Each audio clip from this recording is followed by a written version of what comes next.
The Western are the former African townships. I live in the former African township, and this is the area that was being combed by the security forces.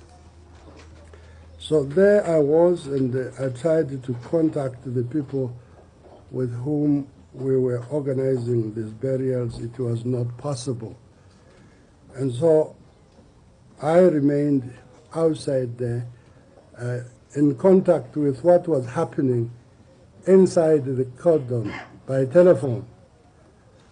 And a number of people who spoke to me said those young people seemed to be well behaved. In the morning, the whole morning, the reports were saying they seemed to be well behaved. Even where they are searching with,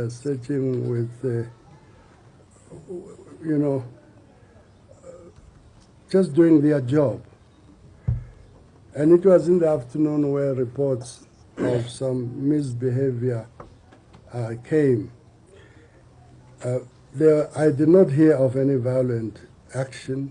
I did not hear of any beatings or of any arrest. But what I did hear was, which was very disturbing to me, was that the afternoon group, after searching the people, asked them for their identity cards. Now here I'll deal with one man, a number of others, and that is the mayor of Bulawayo, Councillor Inos Mlongwa. His house was searched, and then he was asked to produce his identity card, which he pulled it out.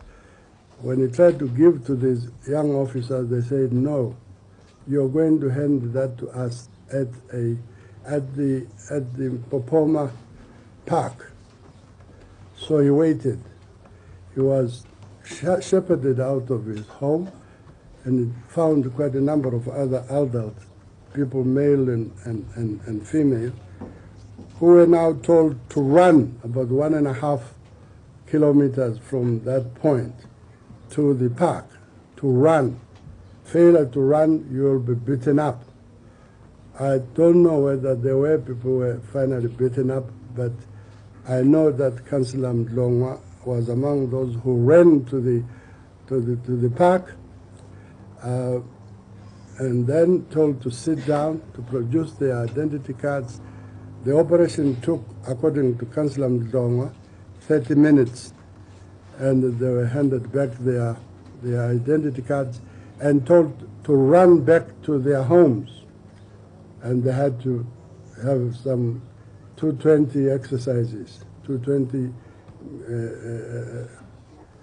I say 220 because 220 you run a little faster than a marathon. So these old people had to run for their lives back to their homes. Now this is the tragedy of the whole situation.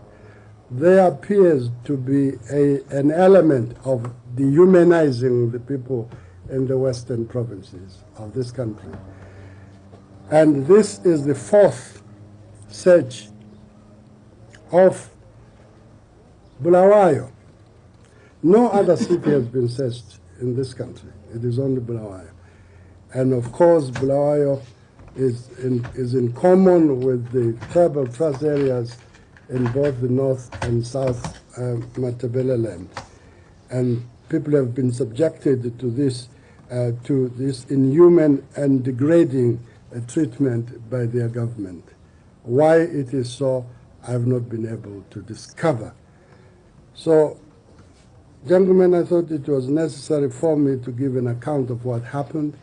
And when I found myself in a situation where I could not be able to try and mitigate in this situation, when I was in a friend's house and I could not talk to the press, I could not do anything, I didn't want to jeopardize those young people, I decided to drive to Harare. I left Bulawayo about something to 1, and by 5:30, 5:45, I was in Harare.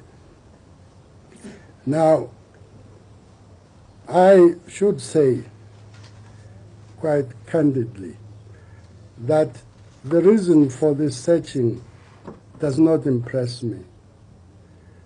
I'm told that it is because of the events of last Sunday that the government decided to do what it has done.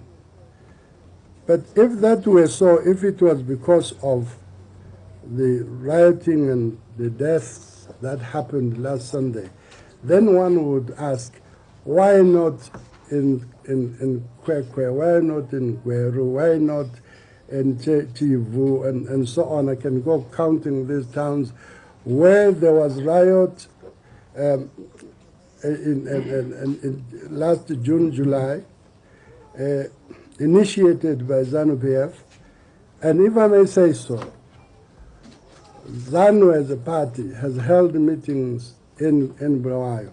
There's never been any violence. No one tries to interrupt the meetings of ZANU-PF. But last Sunday was a particular day where the ministers came into the Western townships in an effort to instigate the young people who had come in there, from where I said I don't know, to foment trouble so as to precipitate the action that the government has had to take, because I'm told it is because of what happened last Sunday. I want to remind people that ZAPU as a party is not a violent party. ZAPU has never instigated violence or ever tried to intervene when other people are holding meetings. What I have said to the members of ZAPU, that it was essential for them from time to time to attend meetings of other political parties so as to hear what other leaders have to say. It is vital for people in this country to learn to listen to all the leaders so as to make up their minds as what party they would support by the policies, by the programs that each party puts before the people. I think that would be a very useful thing if all of us did that, and rather than encourage young people to confront each other. And what I saw in the places where I went, this is not a meeting, comrade, cameramen. These are people who have just come here to visit. So they're not part of the conference, if I may tell you. Comrades, the other thing which I had, during the last week, planned to do, and I did not do myself, I had to send other people, was the killings that took place, killings and arson that took place in Njombe, and from the 15th of last month to the 10th or so of February. It's unbelievable. I don't want to talk much about this. I have always felt that in a situation like that one that has happened in Njombe, people must get there for themselves to be able to see, because it's difficult to explain and make people understand that a thing like this can happen, where people bent a kraal which held some 20 or so goats and bent them to death. Granaries, homes completely destroyed. I would like our local people, our local journalists, to go to places like this and stop saying that Nkomo loves international press. There's no business for me to love anybody. A press, people are there to look for news, and if people look for news and they get it, they get it. But our chaps sit in their homes and the next thing they talk about biased press that has come from the Western press. I'm not here defending the Western press or any press at all. I'm only saying to the press in Zimbabwe. Please do go to places. If you're prepared to come with me to Zombe, I'll come with you to go and see what devastation was done by ZANU-PF supporters to those people during a period like this when people are open to rain and so on. The homes have been completely gutted. Well over, I think more than 15. Between 15 and 20 homes, completely burnt out. People are living under trees, as it is now, and the people died in these incidences, and the person who was supposed to have been killed by dissidents and sparked off ZANU-PF anger, Virginia Mpofu, is supposed to be a member of ZANU. That woman is a ZAPU supporter. She holds ZANU-PF like all other people in those areas who have been forced at gunpoint to buy ZANU-PF cards. And therefore, she's not, at any time the relatives came to us and told us what had happened to this woman, and she was used, that dissidents have killed ZANU-PF men, and usually when they say that, they say it's ZAPU dissidents. And I've said several times, I must say again, ZAPU should give it to you, that the people in Bulawayo and the people in Western Province in human and degrading treatment by the ZANU-PF government. Why this should be so, I do not know. So that is, if you have any questions. So how do you think this relates to the elections later in the year with the shed? Yes, I see this as a way of dehumanizing the people in the province, thereby demoralizing them before the elections come. This is an election stunt of demoralizing the people in the western areas because they have supported ZAPU, and thereby make them get confused, possible not vote, or be forced to vote ZANU-PF. To me, this is the thing. Trying to get an interview with Minister Mugabe? Yes, indeed. One of my aims of coming here is to meet the minister and protest in the strongest of terms the way the people are being treated in Matabele, particularly what was done to elderly people by young people, making them run around. But I was glad that in the main the searching seems to have gone well, business-like, and so on. It's not like the previous searchings. I don't know what is going to happen today, whether the story will be the same. But the thing that people are complaining about is this particular one of making the elderly people run. Even the young people, they don't have to be commanded to run. And of course, the search itself is dehumanizing. Why one city? Why one province? Why shouting about that province? To dehumanize, to make people believe that the people in Western provinces are enemies of this country. This is a tragedy.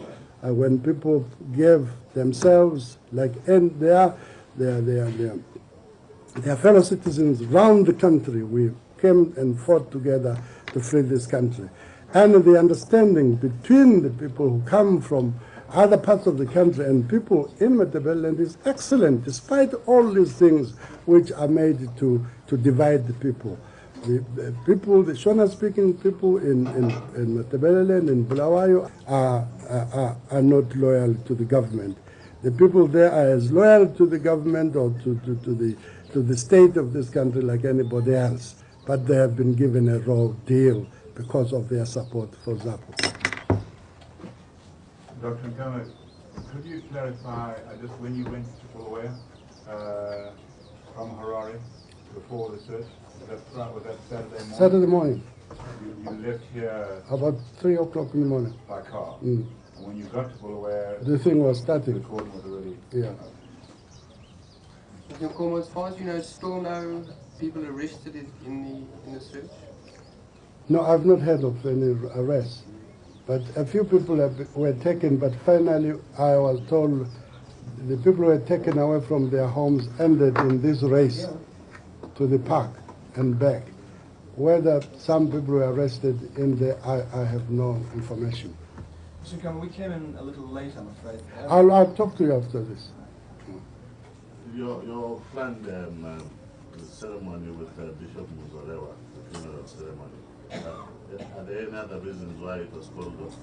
Because, now look, when the sky shouter says, remain indoors, everybody, no movement, don't cross the road if you are this side. How Zarewa was, because I didn't have the chance to discover. I found myself locked outside the cordon. It was a suffrage line, in fact, I called it. So there was, and we were all frozen. There's nothing you could do.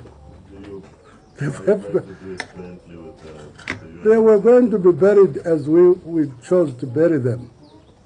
Our press, which deliberately distorted our call for a united front, and they made it a thing between P.F. ZAPU and Zorewa, and possibly stolen Ian Smith.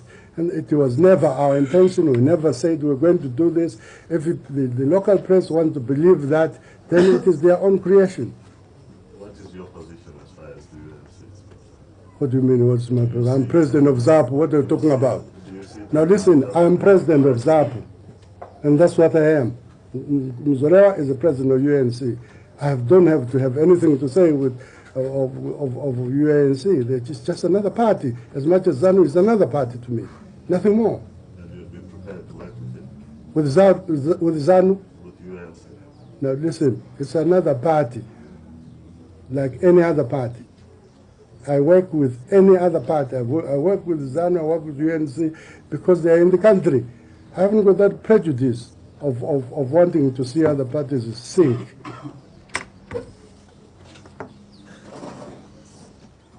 My dear, it's very, very difficult to ever see any fair and free elections when things like this happen. When we cannot address rallies, when we are locked up, you know, the members of ZAPU Central Committee who have been picked and detained unnecessarily. And you see that the aim is to dislocate ZAPU as a party. And each time there is this a clash between ZAPU and ZANU youths, the ZAPU youths get arrested. The ZANU youths are too holy to be touched. They never commit a crime. It's only in the incident in Wange where we heard that 2 people have been arrested. Even then, they are not called ZANU supporters. They are said to be, it is believed they are ZANU, when it is known that they are ZANU. And there were more than 2. They were all up about the 200 of these young people. They are the same people who stopped my rally in Wange the previous week. And who arms these men with Makarov pistols, I don't know. Those things were handed over to government for safekeeping in the national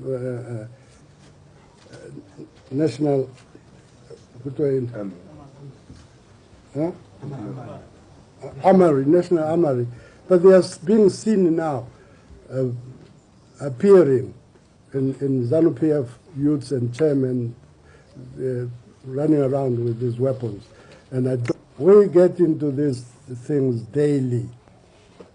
Our young people are taken into places like stops camps where you are really stopped to breathe. Stops camp in Bulawayo. And there, if you know of any torture, then think of stops camp and its related branches around Bulawayo. It's a tragedy. But is your party actually keeping records where it can of people who are... Yes, indeed. Yeah. So what do your records show you? They're not in my head. You can get them. In Zimbabwe. But you sing about this when you know that other people have suffered even far much more than you have suffered. But in most cases, the people who have been killed in Matabeleland who are supposed to be ZANU-PF members are former ZAPU who have been coerced and then somebody does it somehow to see that they are dead, so as to react. Someone dies, then there is reaction.